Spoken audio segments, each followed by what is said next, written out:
Blog Talk Radio.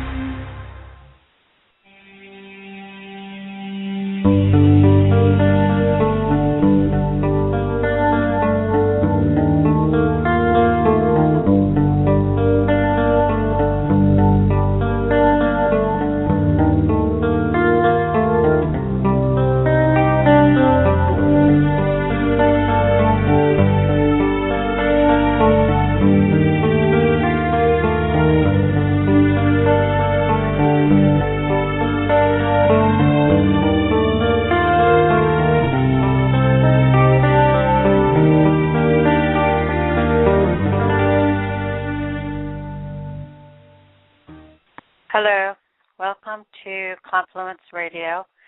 Tonight's program takes a look at the life of Malcolm X, originally Malcolm Little from Nebraska, USA. From lonely beginnings, his father died before he was born and his mother was institutionalized with mental illness. He climbed his way onto the world stage only to be assassinated in 1965. His murder is sometimes made out to be a personal tragedy, the result of an emotionally painful break with a father figure, but many believe that he had to be silenced for going rogue from the social/political drama for which he was being primed. Did the social engineers of his time see him as playing with matches on their turf? Had he lived, would he have forged a political path that changed the course of American politics and society? These and other questions on tonight's program, Malcolm X, Forgotten Prophet. Hello, James Brable. Hi, Linda. Good evening.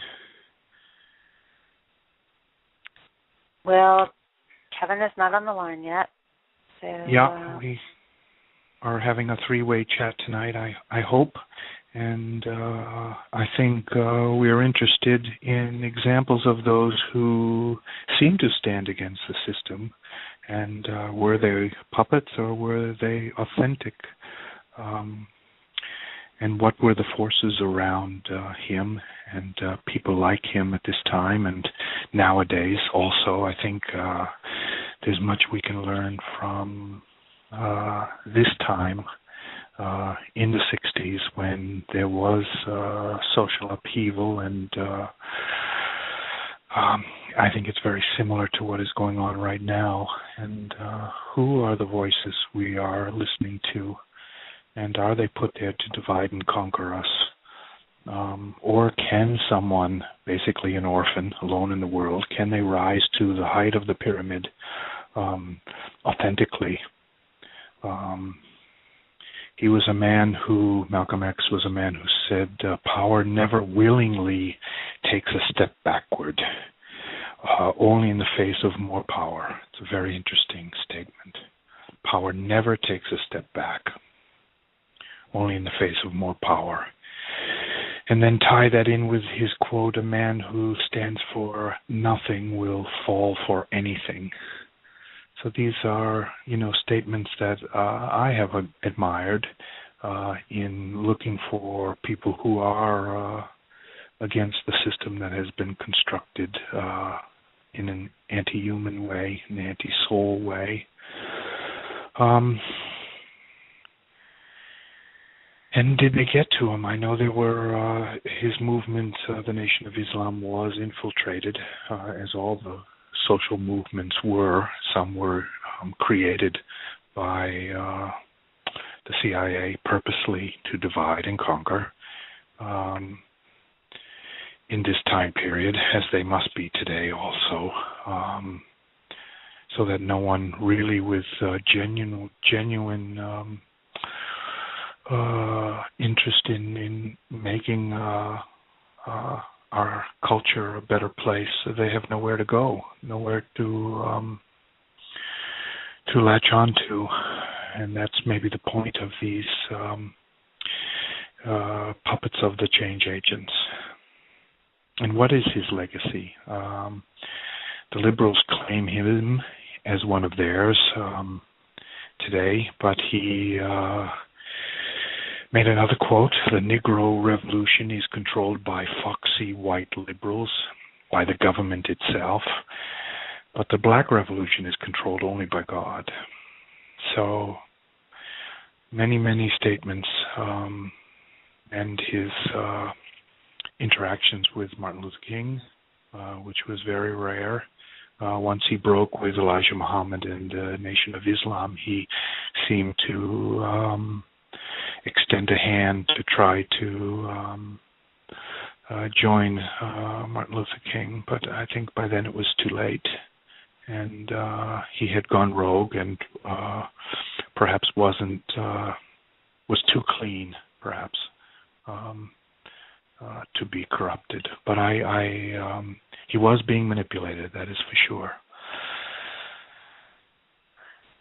Well, from what you just quoted from him about the Black Revolution being only directed by God, it sounds like he was a deeply spiritual person. I don't think know so. that much. Yeah, I think so. He broke with Elijah Muhammad on personal issues. Elijah Muhammad was a father figure, really someone who took Malcolm Little from oblivion and from prison, in jail for larceny, breaking and entering, and gave him a unifying belief, a religion, a solidarity within himself. And so he saw things that were happening around Elijah Muhammad that he didn't like, and so he pulled away.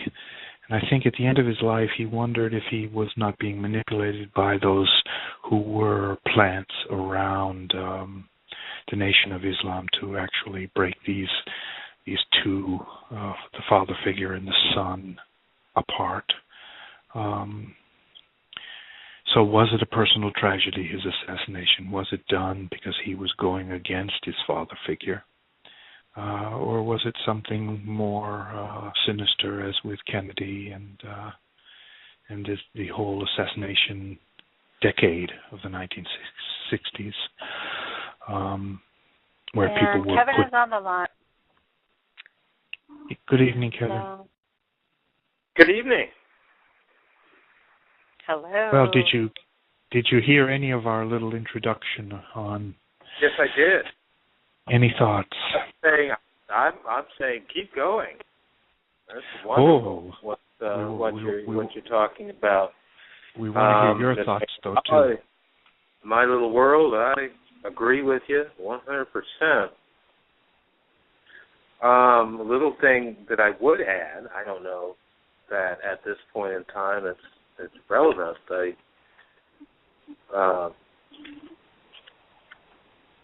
My whole idea was the fact that here was a guy that had discovered the world when he went on a journey. Yes. That when he came back, that guy that was, I think, meant to be the militant tool at that time had changed his whole viewpoint. And I look at the fact that what would have happened, what if all four of those guys had been able to fulfill their mission, and that is John F. Kennedy, Robert Kennedy, Malcolm X, and Martin Luther King, I think that this whole country would be, at this particular point, a lot different than it is now. Kevin, let me just rewind a little bit. So you're saying that you think that he was being manipulated to be a confrontationalist, to be a hardline radical, and then he went to Mecca and the Middle East and came back with a different attitude. He was more for integration and perhaps a little less against separatism. Is that what you're saying? You think he was controlled from the beginning and then broke free of it, instead of the other way around? Honorable Elijah Muhammad was, as I was talking, I think at one time with Linda, the whole idea of that guy was that, well, he was, if you want to look at it, he was the bad guy. he took this guy who had an ideology and got this look at the world, and he saw certain facts, saw black people being dealt with in a manner that was different than everybody else in this country at that particular point in time. And I think that the Honorable Elijah Muhammad took that energy but gave him a false view of the world, made it completely about the blue-eyed devil. And I think that Malcolm went with it, being the guy he is. And I can see where there were those two distinct areas in his life where he was like, yes, we don't want to be a part of this. The only way that we as black people can get together with black people is to unite amongst ourselves first before we can begin this integrating process. Which has a validity, though, yes? It does have an sure. It, really is kind of true. But maybe overly simplistic? I'm not sure. There's a whole lot more going on. That's why I think that the essence of he and Martin, when they had begun, I believe they had begun a couple of talks, was briefly, the idea of you've got the glove and the hammer. Mm-hmm. And while Martin Luther King was talking about all this nonviolence and the rest, you realize that the potential for behind the scenes, the potential of a militant force, if you would have it, would be there. And so the message isn't all about, it is about we'd like change. We'd like it to come within these definitions. But I think that it would have been stronger with Malcolm saying, yes, and here is the mechanism to back it up. So speak softly and carry a big stick, as they... Exactly. I wouldn't have put it that way, but that's perfect. Well, it's true. Yeah. It works within the context of the Black Panthers and the rest to say that, look, brother, we have it. We're not messing around here, but we will proceed down this peaceful pathway right now. But if you do not choose to listen, and, I don't know, we might have to, what do they say, take off the gloves. Right. Also, Malcolm, I think, went more international when he returned from Mecca. He created the Afro-International, Pan-African kind of movement that he was beginning. So he thought that the issues for his people had to be addressed internationally instead of just U.S.-based. And I wonder if that, how do you take a look at that? What is your perspective on that? It says there was in of course, retrospect, it said that it was a bold move. And that is, if you can't take it internally, take it to the world. But what he realized, unfortunately, the same thing that Patrice Lumumba had realized essentially in the Congo, that the United States and the world is not going to listen to you when you're trying to bring something together in the United States. Well, they're going to do the opposite. They're going to keep you quiet. They're going to swat you down, and the rest of the world is just going to watch and then listen to the propagandistic story as to why you were swatted down. Your history essentially, I guess, will be rewritten after you're gone. So nobody essentially raises an eyebrow, which is interesting. Not one eyebrow. Yeah. Oh, yes. And this is, we're trying to kind of take Malcolm into the 21st century with us tonight, and kind of bring him out of his movement and to kind of a bigger, even a bigger arena, and that is the silence of self-determination.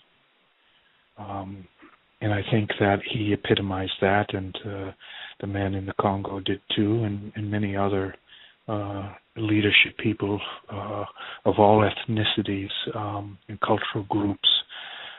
This kind of self-determination, I think that's a kind of almost a dead word. It is now. Yeah. You're right. In the 50s, there was this whole push. The 50s and the 60s was the turning point for the United States, in my opinion. Yeah. And that is, at the exact moment in time with the coalescence of the four forces, as I would call them, and that is John F., Robert, Malcolm, and Martin. What is going on in every country? You have Mossadegh nationalizing the oil in Iran. You have the socialist forces that are building up their democratic strength, their desire of the people for those institutions in Central and Southern America that were ceremoniously dismissed under the guise of the Cold War by the United States. All of these fall under the what would you call the principle of a good example. That countries that were becoming self-deterministic in their approach to their people and the people's approach to their government was being greatly questioned. So this was the globalism with the speaking loudly and carrying an even bigger stick right from the get-go, then from the early 60s. In essence, yeah. This whole idea of globalism has been here. That specter has been here essentially since before Lincoln. Mm-hmm. People were talking about the light or the empire or whatever, the possibilities of the United States. Now, as Henry C. Carey had seen it, or as Alexander Hamilton had seen it, which would be the way that the United States would go. And unfortunately, we went the way of Hamilton and not the way of Carey in the manifestation of this great experiment that we now call, essentially for any other reason, the United States. This whole corporate entity, false construct was allowed to rise, and it took a lot of existential pain in the form of a couple of generations of Americans to allow this to happen. But among those that were fighting it, I would have to say that Malcolm was one of those guys that came back a changed man and was totally on the front lines of seeing that didn't happen. And didn't happen for black Americans as it wouldn't happen for white Americans. And unfortunately, his words were snuffed as well. Yeah, so maybe he had, right from the beginning, he had no chance, in a way. Not to sound too pessimistic, but to just even rise to get to the pyramid. Kevin, you have mentioned to me that you think that Malcolm X knew that black people would not accept Johnson's Great Society. Oh, but no, nobody would. And the whole construct of that is, and I think that it's so profound that in the majority of people don't understand the sacrifices at that exact time that black people actually made to get this little bit of government cheese, so to speak. The biggest and the most profound aspect of that is that, yes, we will help you care for your child, and we will provide you with a subsistence stipend. The only requirement is that you have no man in the house. Johnson's Great Society spelled the death knell essentially for the black family, or the revised version thereof. Became the death knell. By creating the welfare state. Okay. It killed everything. It took one of the strongest forces in this country for change, as evidenced in totality by the bus boycott of 58, or 389 days. Black people refused to submit to the demands of the state and triumphed. A victory like that could not be allowed, in my opinion, to spread nationwide, and realize that it had already been done, and that just as we had talked about the whites going native, a lot of Americans would have gone native at that particular time if profound changes would have occurred in this country, again, not beneficial to the so-called powers that be. So, Kevin, you're saying you're making a very interesting point, immense interesting point. You're saying the strongest force for change is the family. At that time Yeah. in the 60s, it was actually the black family. Yes. One of the most oppressed forces and the strongest bound forces in this country. When you look at that time, from the time in the 70s where you heard about this divorce rate somewhere up in when it began and rose to the 50% level, that was not true in the black community. Families were strong. They stuck together.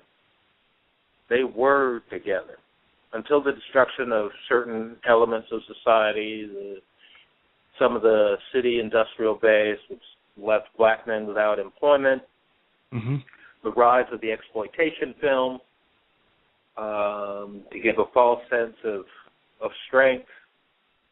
All these were employed, and it did take a while, but the overall effect was the complete and absolute destruction of the black community in this country.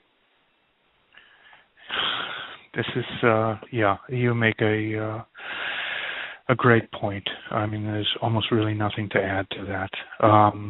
And all in the guise of giving a new kind of civil freedom and human freedom. Separating one from the other. What we were given instead was, for example, Lincoln never freed a slave in his life. Lincoln, that's why it's called the Emancipation Proclamation, and I think people need to really pay attention to the word, as this country is all about words and their meaning, that they really need to pay attention to the word emancipation. Emancipation is merely the shift of ownership of property from one to another. 14th American freed slaves, 1858, were merely transferred in quote-unquote ownership to the 10-mile square district called Washington, D.C. by a very simple twist of a phrase. Black people were now called black persons. Black's law and Barron's banking law are very specific in their definition of person. So community goes out the window and gone. You're a corporation. Yeah. You're a fiction. You will become legal fiction. Black people were the first individuals in this country to become legal fiction, and thus citizens of the 10-mile square, I guess now 68-mile square district. Kevin, would you say all cultural groups are now in the same boat? Everybody is a 14th Amendment, quote-unquote, citizen. All because the first, I guess you could call it the whole divide and conquer methodology. And you took every tree down one level at a time. And the last to succumb to this tyranny were white people. And now we are all up, black, white, Indian, Hindu, Pakistani, Iranian, you name it. If we voluntarily live here, we submit to the corporate rule of the United States. and have become slaves that are tasked with the whole idea of caring for ourselves rather than having the state care for us. Or our communities, because the communities have been purposely destroyed. Atomized. Yeah, atomized. Yeah, much better word. Yes. As he used to stand, has been atomized and reduced to nothing but a human resource. Mm. I mean, it's so blatant that they even have a department. They don't call it, anything but human resources. Yes, exactly. How do you deal with the slaves? And that's what that department is meant to do. How do you deal with the human volunteer chapel that and came yet, into oddly, play? that department never knows how to deal with people at all. Because you're not a people. Right. You are a person. Two completely different entities. One is fictional, one is sovereign. We are all now essentially fictional. And I heard about it, and then you just think about it for half a second. When Borders sends you a bit of correspondence or something, it uses your real name. When the government has to deal with you, which is another legal fiction, it has to deal with the legal fiction part of you. You, personally, can't deal with the government. Nobody can. No black person, no white person, nobody, because it's not real. But kill the people that understand that, and we're going to explain it to the American people, and you can continue your deception. Malcolm was the last in that line of people that understood that reality. And perhaps that's his best legacy, sad to say. I think yeah. He knew, like everybody else. He was the last one that had any real influence to be killed. And another example is you so rightly brought out, is of how they atomized each ethnic group and broke down communities. And I see that every day in all communities. And that's a frightening unveiling to see it, especially for generations. Right? I mean, it really, truly is that even family relations as you remember them, you personally remember them, are not the family of the 14th century. Compulsory education helped come in and destroy the family. It made the state the father. The whole idea of getting a birth certificate and the rest of that in the 1930s was essentially to make the state the father. And I've been laughed at with that observation, but I will caution my friends that it's a good observation. To keep their friends out of school for half a second if they don't agree with the so-called school system. Keep your kids out for a week or two and tell me that the state will not come and remove your child from your home, as they will do, and put them under state control. We're out of time, and I want to say thank you before the music cuts us off. Again, as always, you bring up so many very, very valid and interesting points, for sure. Well, thank you, Linda. Yes, thank you, Kevin, and thank you anyone who is listening. And this program will be on YouTube. And good night. Good night. Good night, Kevin. Good night. And James Grable.